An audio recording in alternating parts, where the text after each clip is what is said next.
हमने जो आपको दावत दी है वो इसलिए दी है कि मैं जो हमारे ज़फ़र साहब हैं जेडीसी के, इन्होंने हमारे साथ जब हमने ये कॉल दी इसके लिए कि हमारे साथ आएँ और शामिल हों और इस कार्य खैर में हिस्सा डालें, तो ज़फ़र साहब हैं जेडीसी के जिन्होंने हमें पहले भी 25,000 राशन के बैग्स प्रोवाइड किए थे ताकि हम उनको इफ़ेक्टेड एरियाज़ तक पहुँचा सकें।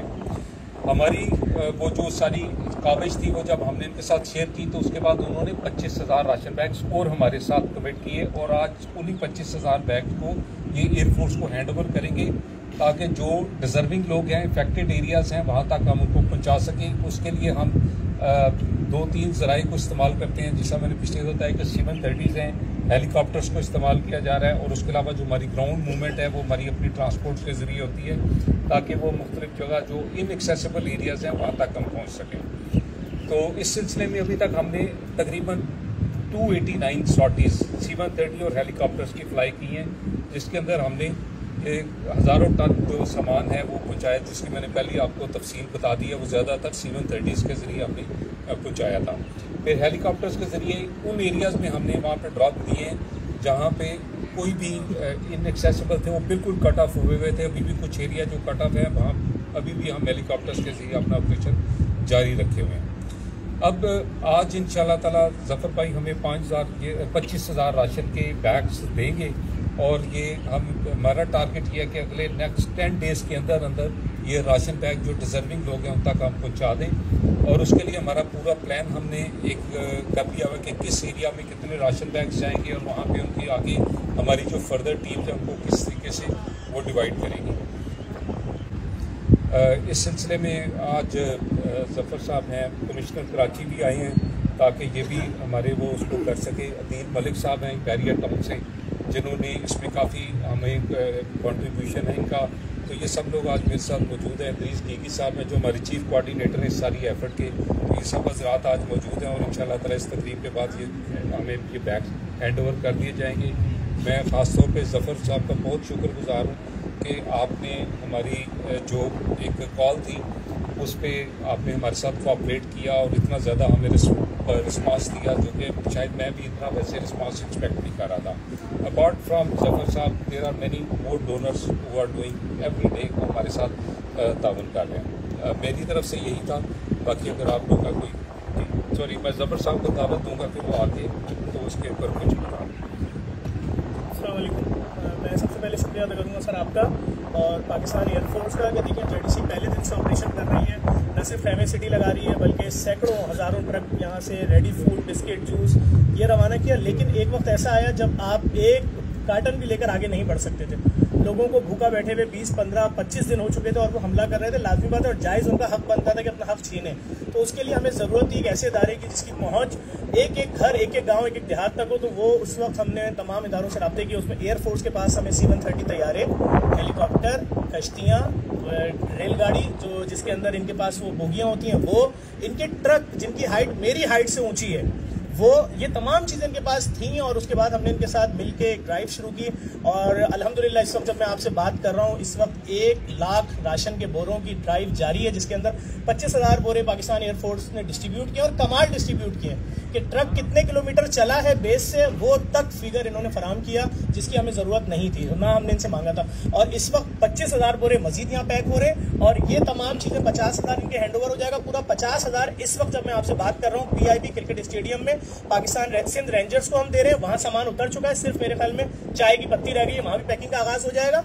और मकसद सिर्फ और सिर्फ एक है कि इतने ज़बरदस्त चीज़ें अगर इनके पास थी तो हम उसको क्यों नहीं अवेल करते। और जब ये रोड पे उतर के ये ऑफर कर रहे हैं कि $70,000 जो हमारा C-130 का एक वक्त का फेरा लग रहा है, उसके कोई पैसे किसी से नहीं लेंगे, लेकिन लोगों की ज़िंदगी बचाने के लिए हमारे साथ मिलकर ऑपरेशन जारी रखें, तो इससे बड़ी ऑफर हो नहीं सकती थी। और इंशाल्लाह हमारी कोशिश होगी हम इस ऑपरेशन को जारी रखेंगे। और मैं अभी हमारे पास से कल रात में भी 1 ट्रक मच्छरदानियों का यहाँ उतरा है और हमने तकरीबन अभी 1.5 से 2 लाख मच्छरदानियों का ऑर्डर किया है। जैसे जैसे सप्लाई आती रहेगी हम आपके पास पहुँचाते रहेंगे। और दीगर तमाम इदारों के पास हज़ारों खैमों के ऑर्डर दिए हुए हैं, वो अलग लग रहे हैं। SSU को भी हमने कई करोड़ रुपए की मेडिसिन पहुंचाई हैं और उनके साथ मिलकर मेडिकल केमिस्ट्री कर रहे हैं। और मुश्किल की इस घड़ी में एयरफोर्स ने जिस तरह सपोर्ट किया है पाकिस्तानियों को, सर इसकी मिसाल नहीं मिलती। एक बार फिर आपका बहुत बहुत शुक्रिया। और एक बार फिर बता दूं इस पूरे ऑपरेशन में जो ये मेरे साथ पार्टनर है, हम 3 लोग हैं, जेडीसी है, KD मलिक साहब हैं, आदिल मलिक साहब और बैरियर डाउन के कंट्री हेड शाहिद कुरैशी साहब हैं। हम तीनों बराबरी की बुनियाद पर अपनी अपनी पैसा इसके अंदर लगाते हैं। मुझे डोनर्स देते हैं। आदिल मलिक साहब खुद पाकिस्तान के बड़े बिजनेसमैन हैं। मैं गुजारिश करूँगा आदिल मलिक साहब से कि सर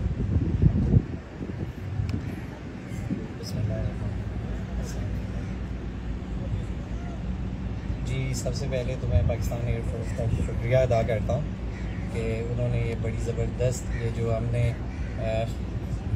जो हमने राशन दिया बड़े अच्छे तरीके से इन्होंने आगे डिस्ट्रीब्यूट किया।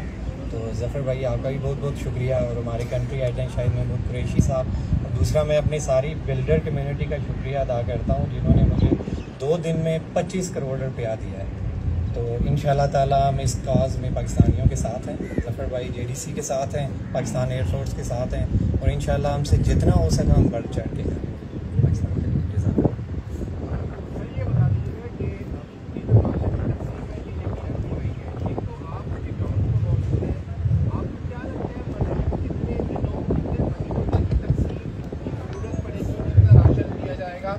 और दूसरा ये कि अब राशन की तकसीम तो चली रही है, क्या ग्राउंड में सूरत हाल कुछ ऐसी बनी है कि पानी उतरना शुरू हो गया, लोगों की आबादकारी का मरहला शुरू कर दिया गया हो या शुरू होने जा रहा हो? ज़रा वो भी जी, मैं आपको थोड़ा सा इस पर अपडेट कर देता हूँ कि अभी तक जो बलूचिस्तान के अफेक्टेड एरिया जो कि मेरी कमांड के EOR में आते हैं, वहाँ पे अभी तक पानी मौजूद है। अभी तक पानी नीचे नहीं उतरा। वहाँ से ये सारा पानी फ्लो करके जो हमारे रिवर इंडस का वेस्ट बैंक है, जिसमें दादू, मेहर और ये 7 का एरिया शामिल है, मानसर लेक है, इसकी तरफ अब वो जा रहा है। यहाँ पानी का लेवल पहले से कम हुआ है लेकिन उतरा नहीं है। यहाँ पे लोग अभी भी पानी के अंदर घिरे हुए हैं।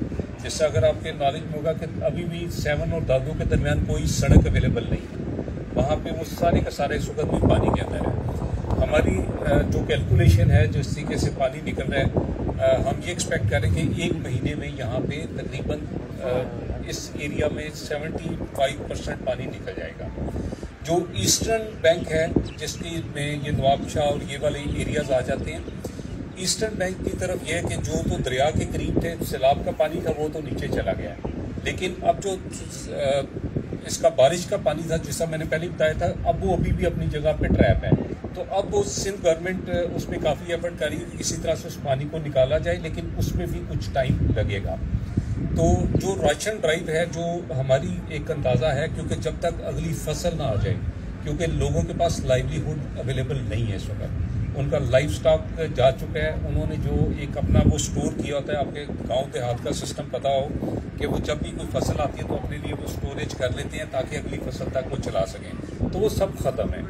तो ये तकरीबन जो राशन ड्राइव है, ये कम से कम 4 से 5 महीने तो चलानी पड़ेगी, क्योंकि हो सकता है लोग कुछ कम हो जाएं, लेकिन ये ड्राइव चलती रहेगी। क्योंकि ये जो ख़ासतौर पे जो देहात हैं जो बहुत ज़्यादा इफेक्टेड हैं, बिल्कुल समझे कि पानी के अंदर है इस वक्त भी, वो वहाँ पे मेरा नहीं ख्याल के बातकारी अगले 2 से 3 महीने के अंदर हो सकेगी।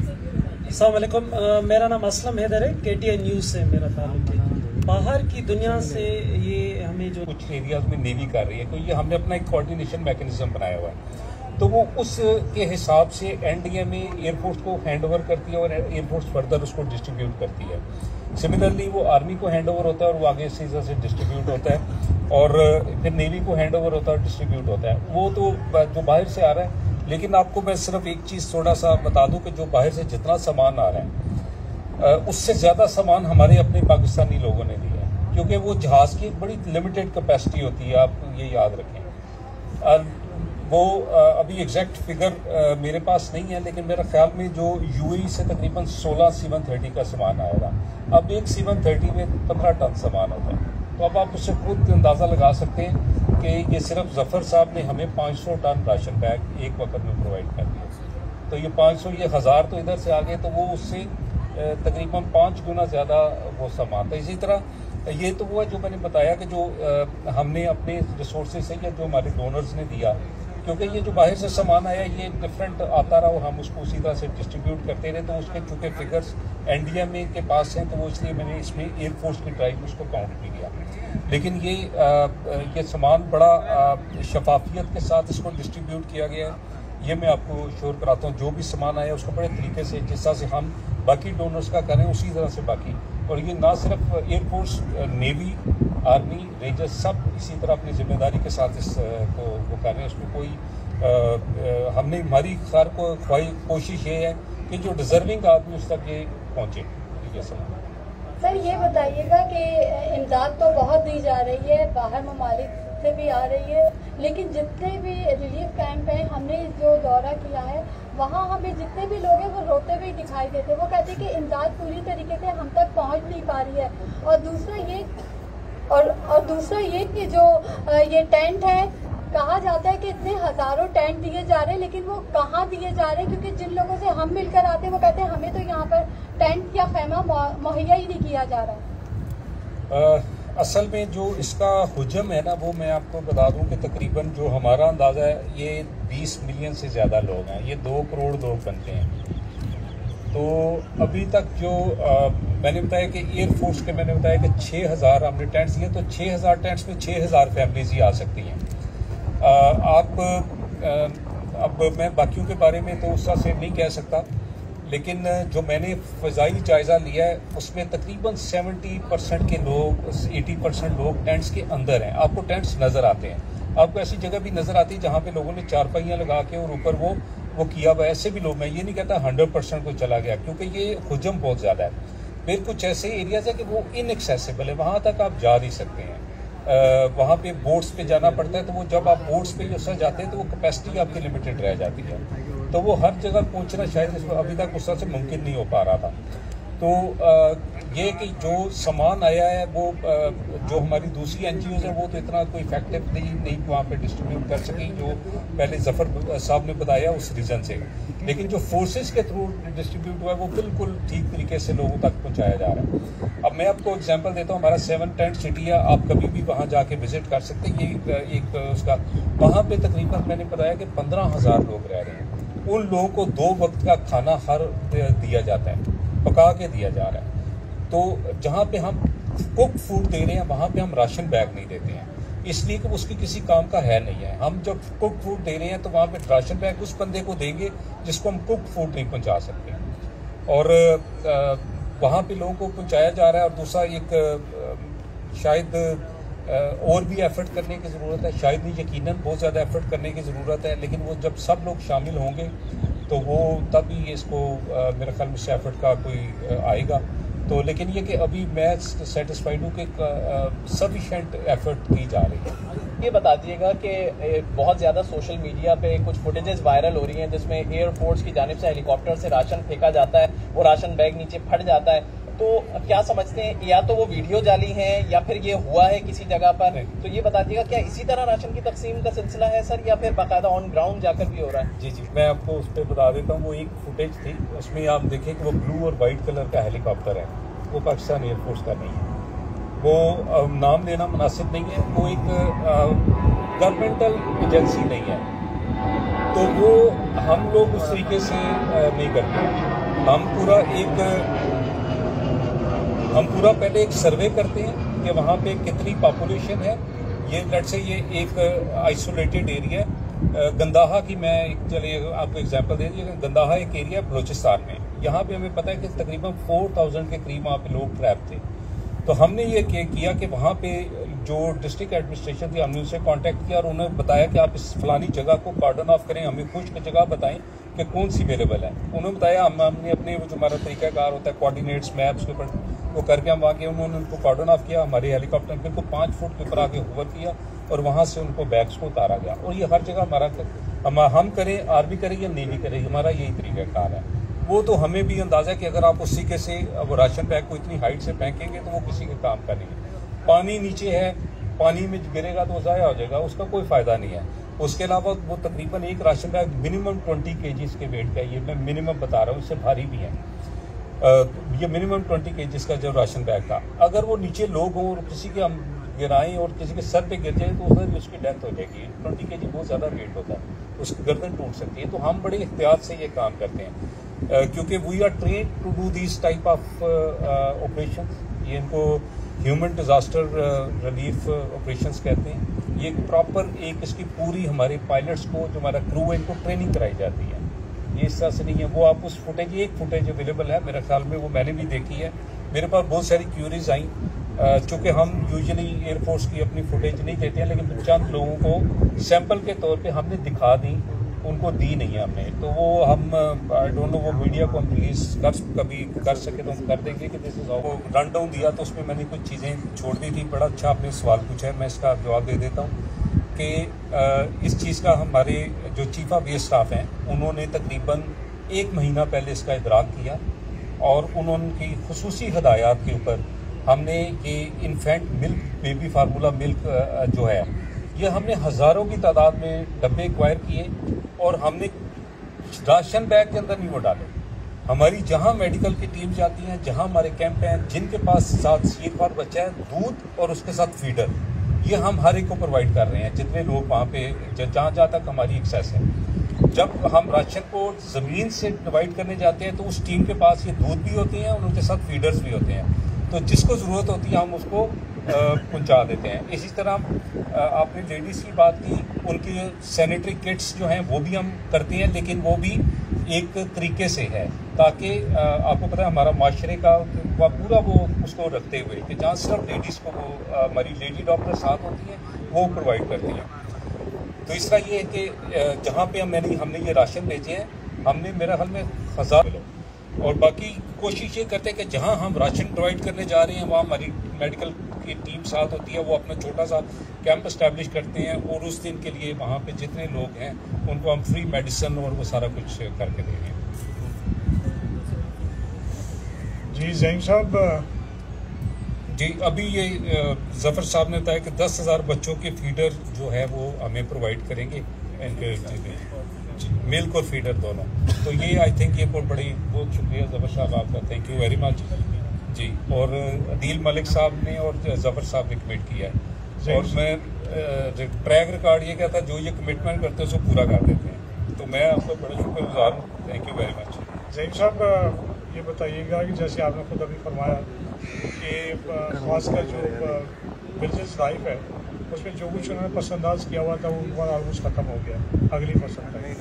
तो अगली फसल तो अब नहीं लगेगी, अब जो सूरत हाल है उसमें लगता है कि जी कि रिलीफ ऑपरेशन जो है ऑपरेशन के लिए टाइम लेगा, तो उसके आप क्या सद्भाव है? उसके अलावा जिस तरह अभी आर्मी चीफ साहब ने कुछ दिन पहले फरमाया था कि रिलीफ ऑपरेशन ऑलमोस्ट जो है वो एंडिंग की तरफ जा रहा है और हम रिहेबिलिटेशन पे जा रहे हैं, तो आप क्या समझते हैं कि रिहेबिलिटेशन जो ऑपरेशन जो है कब तक स्टार्ट हो जाएगा?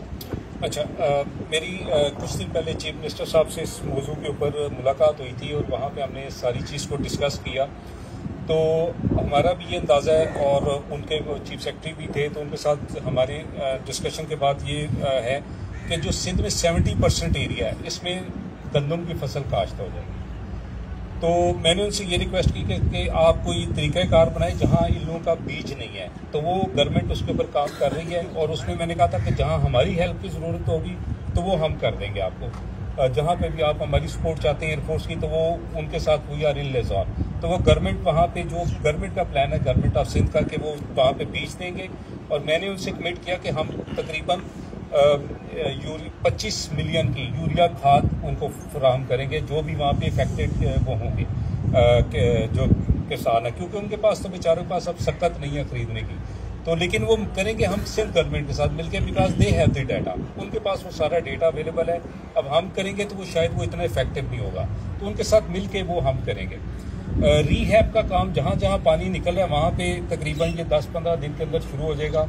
उसमें ये अदील मलिक साहब ने भी कमिट किया कि ये तकरीबन 5,000 घर बनाने में मदद करेंगे। तो ये जफर साहब हैं, शाहिद कुरैशी साहब हैं, तो हम इनके साथ मिलकर करेंगे। फिर उसके अलावा जो एयरफोर्स अपने फंड्स के साथ करेगी वो उसका हम अपना प्लान एक कर रहे हैं, जिसके अंदर हम पूरे एक एरिया को अडॉप्ट करेंगे गाँव को, और वहाँ पे हम किसी मॉडल के तहत उनको वो हेल्प आउट करेंगे ताकि वो अपने घरों को रीबिल्ड कर लें। तो ये एक पूरा रीहैब का, लेकिन अभी वो स्टेज चूँकि तक आने में मेरे ख्याल में तकरीबन 15 से 1 महीना है, तो उसकी अभी हम थोड़ी सी जो निटी ग्रिटीज़ होती हैं वो सॉर्ट आउट कर रहे हैं। तो ये हमारा प्लान है, लेकिन आप भी समझते हैं कि जब 2 करोड़ आदमी की मैं बात कर रहा हूँ तो वो सिर्फ 5,000 घर या जो हम कोई 1-2 हज़ार घर एयरफोर्स करके देगी, वो शायद इतना इफेक्टिव ना हो। तो उसके लिए बहुत मैसिव एफर्ट चाहिए। ये बार बार जो हमने प्रेस कॉन्फ्रेंस की है वो उसका मकसद ये है कि हम लोगों तक सही पिक्चर पहुंचा सकें, ताकि हमारे ये ना समझ लें कि बस ये सैलाब आया और ख़त्म हो गया। इन लोगों को अपने पाँव पे खड़ा करना है हमें, वरना ये हमारे लिए ये बेचारे ये लोग जो है ना बिल्कुल एक बदहाली का शिकार होते हैं। तारिक अबुल हसन हूँ मैं जियो से। तकरीबन कोई 2 हफ्ते मैंने इन तमाम इलाकों के अंदर गुजारे हैं, तो थोड़ा सा मेरी कुछ ऑब्जर्वेशन थी। तो आपके 7 का जो कैंप है लाल बाग का, वहाँ पर लोगों को शिकायत की थी कि आप लोग उनको 2 वक्त खाना दे रहे हैं लेकिन आप उन्हें चावल देते हैं। हमारी दही आबादी चावल नहीं खाती है, तो तमाम लोगों की ये शिकायत थी कि हमारे पेट ख़राब हो रहे हैं, आप उनको बिरयानी देते हैं और वो ये कहते हैं कि ये छिमिले हुए चावल हमें दे रहे हैं। तो थोड़ा सा जब हम उन्हें खाना दे रहे हैं तो उनकी जो असल खुराक है उसका भी बंदोबस्त करें। वो कहते हैं आप हमें आटा देते हैं, हम रोटी खुद पका लेंगे। दूसरी चीज़ ये कि उन टेंट्स के दरमियान इस कदर ताफुन था कि लोग वही जो है वो फारिग होते थे कि आपको उन टेंट्स के दरमियान चलना बहुत मुश्किल था। तो बैतुल खला इन तमाम इलाकों की बहुत शदीद ज़रूरत है, ख़ासकर ख़वातीन के हवाले से, बच्चों के हवाले से, तो इस तरफ एक तवज्जो हो। तीसरी चीज़ जो मैंने फील की और चाहता हूँ कि जो NGOs हैं उनके किट्स में ही शामिल हो। कुछ बहुत ज़रूरी किस्म की चीज़ें होती हैं, इसमें नेल कटर्स हो गए, कंघे हो गए, कैंची हो गई, बगैर सिला हुआ कपड़ा हो गया कॉटन का, कॉटन हो गई। ये वो ज़रूरतें जो कि बहुत ही मेडिकल के हवाले से भी होती है, उसके अंदर ज़रूरत होती है, तो इसको भी शामिल किया जाएगा इसमें। जी, तो मैंने बताया था कि वो सैनिटरी किट्स हम दे रहे हैं, तो उसके अंदर ये कुछ चीज़ें शायद 1-2 नहीं है, ये कैंची वगैरह, लेकिन बाकी चीज़ें उसके अंदर हैं। दूसरा वो जो टेंट सिटी का आप बता रहे हैं खाने का, क्योंकि उस वक्त वहाँ पे ये आप बेहतर समझते कि 15,000 बंदे के लिए रोटी बनाना एक मैसिव लेवल का काम है। तो वो शुरू में हमारी एफर्ट ये थी कि इनको खाना 2 वक्त प्रोवाइड किया जाए ताकि ये भूखे ना रहें। उसके बाद अभी हमने यहाँ पे डिफरेंट जो हमारे बाकी टेंट सिटीज़ हैं वहाँ पे चूँकि स्ट्रेंथ कम है, तो वहाँ पे तो हम रोटी भी देते हैं, चावल भी देते हैं, उनको चिकन कौरमा भी मिलता है। 1-2 जगह एक आध दिन ब्रेकफास्ट भी शुरू कर दिया है, तो वो वहाँ पे डिफरेंट मेन्यू। लेकिन ये यहाँ पे स्केल बहुत मैसिव है, वहाँ पे उसको कर रहे हैं। तो मैंने ये हमारी पहले भी बात हुई, तो वो अब कोई तरीका निकाल रहे हैं कि जहाँ पे उनको हम ये रोटी वगैरह, क्योंकि मैं आई अंडरस्टैंड कि रोज़ आप चावल नहीं खा सकते, लेकिन चूँकि उस वक्त सर्वाइवल का इशू था और सर्वाइवल इसके अलावा और कोई इंश्योर किया नहीं जा सकता था और कोई हमारे पास तरीका नहीं था। लेकिन अभी हम उसको, चूँकि अब ये हम उस सर्वाइवल मोड से निकल आए हैं, अब हम थोड़ा सा कंफर्ट जोन में आ गए हैं। तो यहाँ पे अभी इंशाल्लाह ताला ये इस टेंट सिटी में भी हम ये बड़ी जल्दी इसको स्टार्ट कर देंगे। तो हम देख रहे हैं कि कोई हमें तंदूर, वो जो मोबाइल तंदूर है इस से, तो चले अगर हम सारों को, तो और सफाई का हमने जो है कोशिश की कि उन्हीं लोगों को इन्वॉल्व करें क्योंकि जो जहाँ रह रहे हैं, क्योंकि आप समझते हैं कि आपने वहाँ देखा होगा तकरीबन वहाँ से 1500 से ज़्यादा टेंट्स हैं। फिर मैंने वहाँ पे हमने सबसे पहले जो चीज़ इस्टेब्लिश की थी वो हमने इस्टेब्लिश किए थे वाशरूम्स।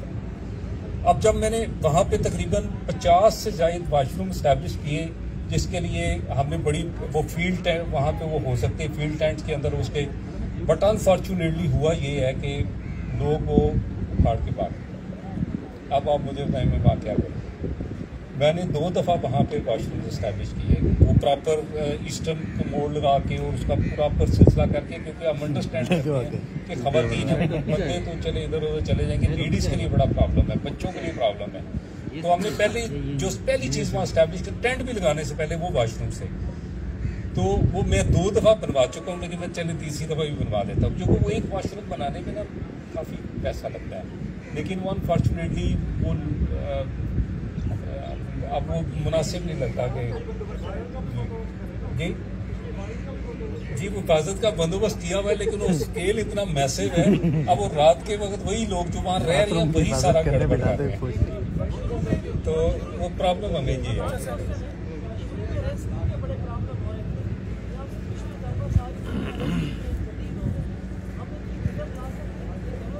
जी वो बिल्कुल शिद्दत है, हर जगह से हम रेस्क्यू कर सकते हैं। हमारी हेलीकॉप्टर्स में किया है, आर्मी के हेलीकॉप्टर्स ने बहुत ज़्यादा रेस्क्यू किया, तो आर्मी के फिगर्स आपको मिल जाएंगे। उन्होंने more than I think 500-600 sorties fly की हैं, जहाँ हम बोट से कर सकते थे। एयरफोर्स ने भी अपनी बोट्स अप्लाई की और नेवी ने भी की, तो रेस्क्यू हमने काफ़ी लोगों को किया, 50 किलोमीटर जाके रेस्क्यू किया अपना।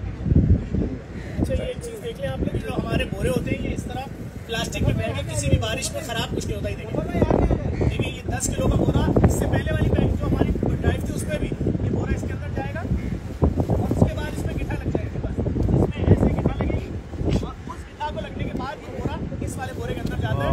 तो चाहे वो आटा हो, चाहे दाल हो, चाहे कुछ भी हो, वो जितने भी पानी वाले एरिया में जाएगा, ना आटा खराब होगा ना दाल खराब होगी। बहुत सारे लोग ये सवाल करते हैं, सोशल मीडिया पे कैंपेन चलाते हैं कि इतने बड़ा राशन पैक करने की क्या जरूरत है। तो जब आप मुल्क में कोई बड़ी आफत आती है, बड़ी तबाही आती है, तो उतनी ही बड़ी ड्राइव की जरूरत होती है और मैं समझता हूँ उतनी बड़ी अभी नहीं हो रही, लेकिन अपना हिस्सा जरूर डालें। बहुत शुक्रिया।